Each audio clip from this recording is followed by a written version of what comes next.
হরে কৃষ্ণ। আমার সকল সুপ্রিয় ভক্তবৃন্দ, কৃষ্ণপ্রেমী চ্যানেলে আপনাদের সবাইকে স্বাগত জানাই। আশা করি রাধারানীর কৃপায় আপনারা সবাই ভজন কুশলে আছেন। বন্ধুরা, আজকে চলে এসেছি আবারও একটা নতুন প্রসাদের আইটেম নিয়ে। এখন প্রায়ই বাজারে যান, মেলায় যান কিংবা কোথাও ঘুরতে গেলে প্রত্যেকটা দোকানেই দেখতে পাবেন, বিশেষ করে যে খাবার দোকানগুলো হয়, এরকম স্পাইরাল পটাটো বিক্রি হচ্ছে। এক একটা স্পাইরাল পটাটোর দাম কম করে হলেও 40 থেকে 50 টাকা পড়ে যায়। কিন্তু বন্ধুরা, আমরা যারা ভক্তরা আছি তারা কিন্তু বাইরের কিছু পেতে পারি না।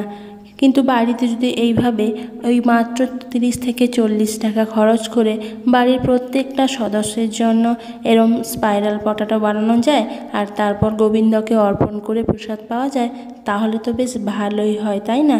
তাহলে চলুন বন্ধুরা, শুরু করা যাক আজকের এই রেসিপিটা। তবে শুরু করার আগে কিন্তু একটাই অনুরোধ করব, ভিডিওটা স্কিপ না করে পুরোটা দেখবেন, কারণ এটা কিন্তু আজকে আমি কোনো রকম মেশিন ছাড়াই এই স্পাইরাল পটাটোগুলো বানাবো।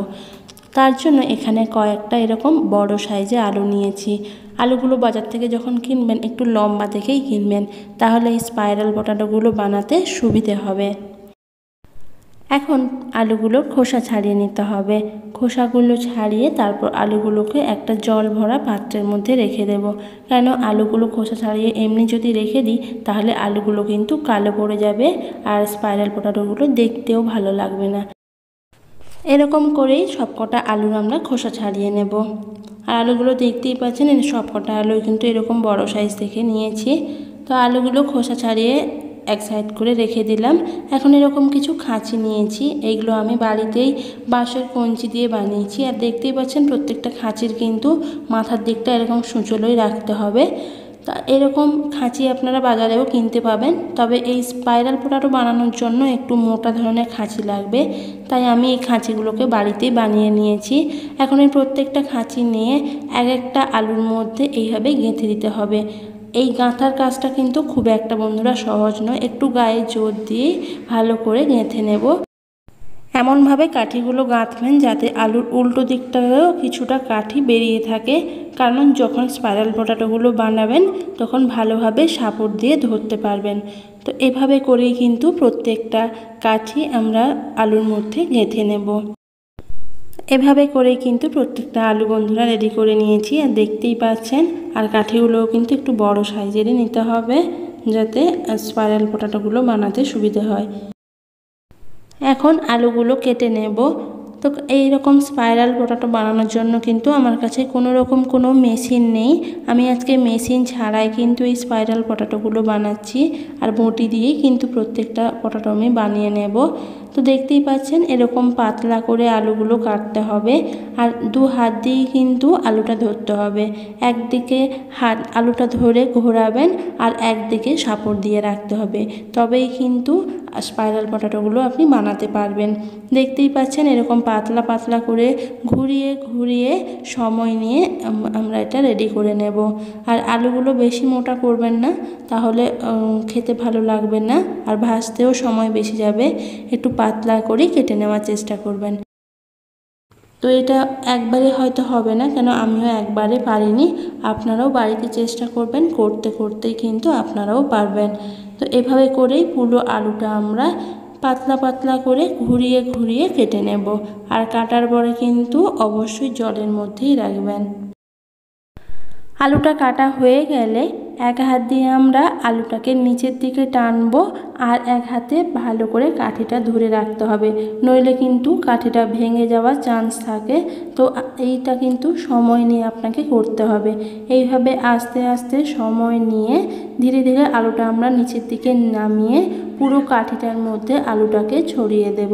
তো দেখতেই পেলেন বন্ধুরা, এইভাবে করে কিন্তু স্পাইরাল পটাটোগুলো রেডি করে নিতে হবে। আর কাটার পরে দেখতেই পাচ্ছেন কত সুন্দর লাগছে দেখতে। তো এভাবে করেই কিন্তু সবকটা স্পাইরাল পটাটো আমি রেডি করে নিয়েছি। এখন এগুলোকে ভেজে নেওয়ার পালা। তবে ভাজার আগে একটা ব্যাটার আমাদের রেডি করে নিতে হবে। তার জন্য এখানে একটা বাটির মধ্যে নিয়ে নিচ্ছি 1 বাটি ময়দা, হাফ বাটি নিয়ে নিচ্ছি চালের গুঁড়ো আর হাফ বাটি কর্নফ্লাওয়ার। এরপরে এখানে কিছু গুঁড়ো মশলা দিয়ে দিচ্ছি হাফ চা চামচ হলুদ গুঁড়ো, হাফ চা চামচ কাশ্মীরি লাল লঙ্কার গুঁড়ো, হাফ চা চামচ মতো জিরের গুঁড়ো, আর 1 চা চামচ চাট মশলা, আর স্বাদ মতো লবণ দিয়ে প্রথমে শুকনো উপকরণগুলো ভালো করে মিশিয়ে নিয়ে তারপরে জল দিয়ে একটা ব্যাটার বানিয়ে নিতে হবে। এই ব্যাটারটা কিন্তু বেশি ঘন করবেন না, আবার বেশি পাতলাও করবেন না, একটু গাঢ় করে ব্যাটারটা আমাকে বানিয়ে নিতে হবে। আর জলটা একসাথে দিয়ে দেবেন না, অল্প অল্প করে সময় নিয়ে একটা ব্যাটার বানিয়ে নিতে হবে। তো ব্যাটারের ঘনত্বটা দেখে বুঝতে পারছেন, এরকমই ঘনত্বের একটা ব্যাটার আমি বানিয়ে নিয়েছি। এখন ব্যাটারটাকে এক সাইড করে রেখে দিলাম।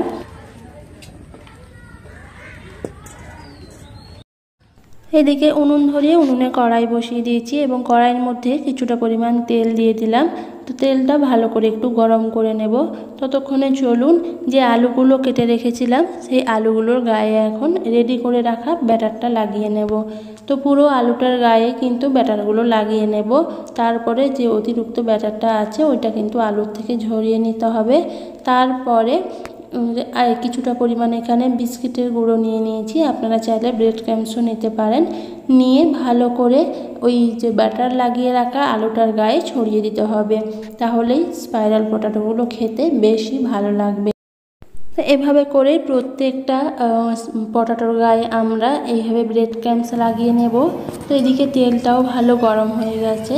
তেলটা গরম হয়ে যাওয়ার পরে মিডিয়াম আঁচে রেখে প্রত্যেকটা রেডি করে রাখা আলুগুলো আমরা ভেজে নেব। তো বন্ধুরা, এখানে চাইলে আপনারা ডুবো তেলেও ভাজতে পারেন বা এরকম অল্প তেলেও ভাজতে পারেন, তবে অল্প তেলে ভাজলে একটু সময় বেশি যাবে আর ডুবো তেলে ভাজলে সময়টা একটু কম যাবে। তো এইভাবে সময় নিয়ে প্রত্যেকটা পটাটো আমরা ভালো করে ভেজে নিতে হবে, যাতে মচমচ করে এরকম করেই কিন্তু ভাজতে হবে। আর আঁচটা কিন্তু মিডিয়ামেই রাখবেন, লো বা হাই আঁচে রাখবেন না, তাহলে বাইরে থেকে হয়তো কালারটা তাড়াতাড়ি চলে আসবে কিন্তু ভেতরে কিন্তু কাঁচা থেকে যেতে পারে বা এরকম মচমচে ভাবটা আসবে না।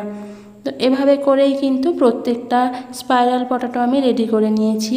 আর দেখতেই পাচ্ছেন বন্ধুরা, এখন কিন্তু স্পাইরাল পটাটোগুলো দেখতে কতটা ভালো লাগছে, ঠিক দোকানের মতো মনে হচ্ছে কিনা বলুন। তো দেখতেই পেলেন বন্ধুরা, বাড়িতে কত অল্প উপকরণেই কিন্তু এরকম পটাটো আমরা রেডি করে নিলাম। এখন কিন্তু এটা গোবিন্দকে অর্পণ করার জন্য একদম রেডি। প্রথমে মাধবকে অর্পণ করুন, তারপরে সবাই মিলে প্রসাদ পান। এখন কিন্তু আর বাইরে থেকে কিনে খাওয়ার কোনোই প্রয়োজন নেই, বাড়িতেই যখন মন চাইবে বানিয়ে নিতে পারবেন। তো বন্ধুরা, সবার শেষে একটাই অনুরোধ করব, যদি আমার এই প্রসাদের আইটেমগুলো আপনাদের ভালো লেগে থাকে তাহলে এখনও যারা আমার চ্যানেলটা সাবস্ক্রাইব করেননি অবশ্যই সাবস্ক্রাইব করে দেবেন। ফেসবুক থেকে দেখলে পেজটা ফলো করার অনুরোধ রইল। সবাই ভালো থাকুন, সুস্থ থাকুন, দেখা হচ্ছে পরের দিন। হরে কৃষ্ণ।